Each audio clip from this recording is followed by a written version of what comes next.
বিসমিল্লাহির রহমানির রহিম। হে সমস্ত জগতবাসী, আজ আমি শামীম আলী আপনাদের সামনে যে আলোচনাটি নিয়ে হাজির হলাম, সেই আলোচনাটি অবশ্যই খেয়াল করে শুনবেন। এই আলোচনার মধ্যে আপনার ইহকাল ও পরকালকে জড়িয়ে রাখা হয়েছে। এই ইহকাল ও পরকালে যদি ধনী হতে চান, অবশ্যই আমার এই কথাগুলো শুনবেন। আচ্ছা, প্রথমত আসি যে মানুষ কি করলে এই পৃথিবীতে ধনী হয়ে যায়, আর কি করলে মানুষ এই পৃথিবীতে গরিব হয়ে যায় বা একেবারে নিঃস্ব হয়ে যায়, দুনিয়াতে ধন সম্পদ টাকা পয়সা কিছুই থাকে না। প্রথমত আসব কি করলে আপনি পৃথিবীতে ধনী হয়ে যাবেন, এবং কি দেখলে বা কি শুনলে এবং কোন কোন বিষয়গুলো স্বপ্ন দেখলে আপনি সামনে ধনী হয়ে যাবেন। যদি কখনো আপনি দেখেন যে আপনি বিরাট বড় মাছের খামার দিয়েছেন, মাছ কি সুন্দর লাফালাফি করছে এবং খাবার দিলে সে মাছগুলো কি সুন্দর খাচ্ছে এবং সেখান থেকে মাছ ধরে ধরে বাড়ির দিকে নিয়ে আসছেন, তখন বুঝবেন সেই মাছগুলো যদি শিং মাছ, কই মাছ, মাগুর মাছ এরকম হয়, তাহলে ধরেন আপনার ঘরে 1000 টাকা আসবে। যদি কখনো দেখেন আপনি বড় বড় রুই কাতল আনছেন, তাহলে লক্ষ লক্ষ টাকা আপনার ঘরে আসবে।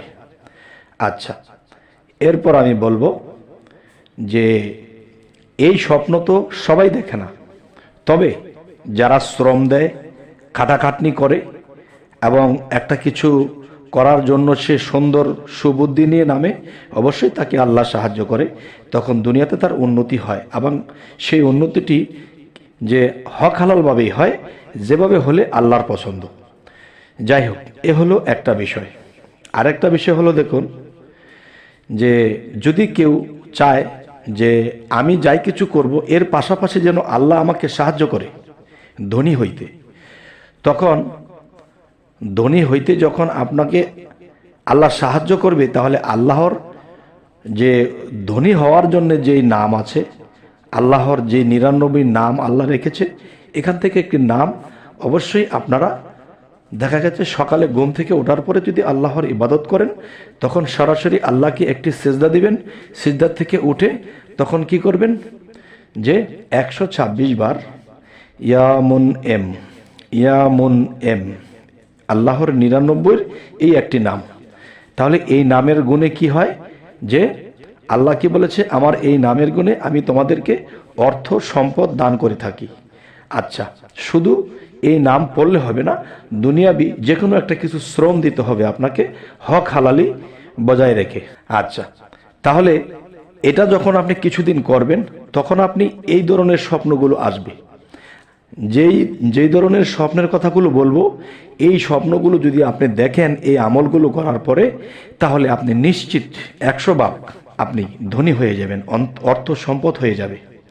সেটি কি যে ইয়ামুন এম, যখন আল্লাহর এই নামটি আপনারা নিয়মিত করতেছেন এবং শ্রমও দিতেছেন, এর ফাঁকে যদি আপনি কখনো দেখেন যে আপনি বড় বড় মাছের খামার দিয়েছেন, বড় বড় মুরগির খামার দিয়েছেন, কিংবা বিরাট নদীতে গিয়ে আপনি জাল দিয়ে মাছ বাড়িতে আনতেছেন, খাড়ি ভরে ভরে আপনি মাছ আনতেছেন, তখনই আপনি বুঝবেন যে আপনি খুব তাড়াতাড়ি ধনী হয়ে যাবেন, আপনার অর্থনীতি চাঙ্গা হয়ে যাবে, টাকা পয়সা ঘরে অনেক আসবে।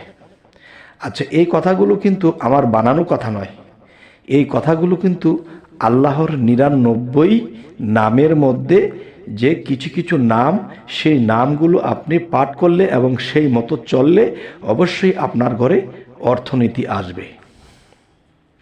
আচ্ছা, এই হলো আপনার অর্থনীতি আসার জন্য যে কথাগুলো ছিল, সেই কথাগুলো আপনাদেরকে বলে দিয়েছি।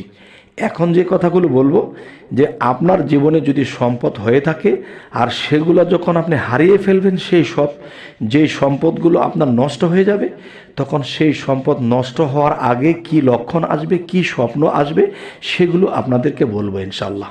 সেই কথাগুলো হলো, দেখুন যে আপনি যদি কখনো এরকম স্বপ্ন দেখেন, হ্যাঁ হয়তো দেখা গেছে বর্তমানে আপনার ভালো অবস্থান, টাকা পয়সা, জমি জমা সব কিছু আপনার ভালো আছে, ভালো অবস্থানে আছেন, এখন যদি মনে করেন যে আমার এই সম্পদ কি কখনো আমার হাতছাড়া হয়ে যাবে, আমার সম্পদ কি আমার থেকে চলে যাবে, তখন সেটি এরকম হতে পারে আপনি কি করে বুঝবেন?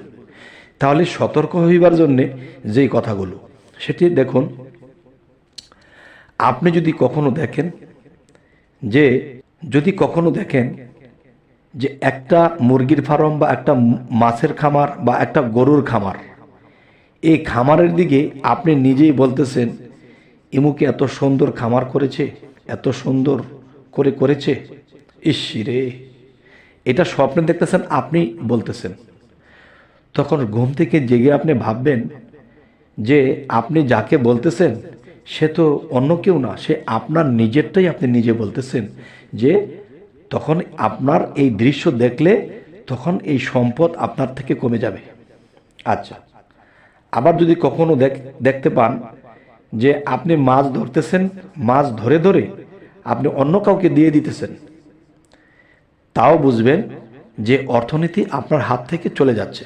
যদি কখনো দেখেন গরুর খামার থেকে গরু, ছাগল, ভেড়া এগুলো আপনি তাড়িয়ে দিচ্ছেন, তখনই আপনি বুঝবেন আপনার অর্থনীতি কমে যাচ্ছে।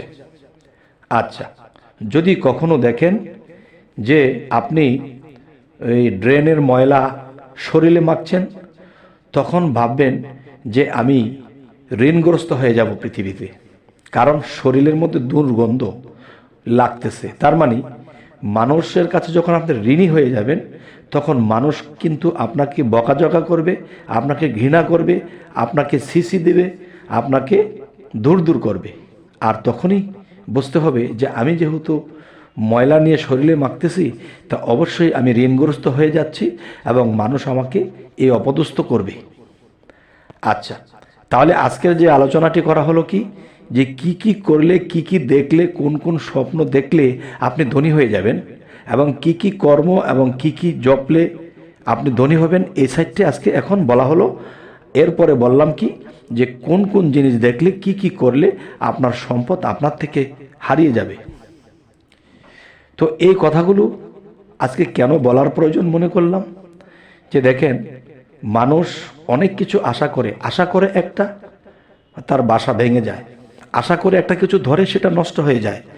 মানুষ আশা করে কিছু একটা করতে আগ্রহী হয়ে খুব মনের তৃপ্তি নিয়ে সেই কাজটিতে যায়, সেই কাজটি নষ্ট হয়ে যায়, তখন কিন্তু সেই মানুষটির কষ্ট হয়ে যায়। তাই বলবো কি, যে এই সতর্কবাণী আপনাদেরকে দেওয়া হলো ধনী হওয়ার জন্য, এবং ধনী থেকে ধন নষ্ট হয়ে যাওয়ার যে বিষয়গুলো আমি বললাম। তো আজকের আলোচনা আপনারা শুনেছেন, আপনাদের কাছে কেমন লাগলো, সত্য কি মিথ্যা অবশ্যই আমাকে কমেন্টে জানাবেন। এবং আমাদের সামনে যেন আপনাদেরকে ভালো ভালো আলোচনা দিতে পারি, এই জন্য আপনাদের কাছে একটা কথা রইল যে আপনারা আমাদের চ্যানেলটিকে সাবস্ক্রাইব করে নিন, পরবর্তীতে যেন আপনাদেরকে আরও ভালো ভালো আলোচনা দিতে পারি। তো সকলেই ভালো থাকবেন। আল্লাহ হাফিজ।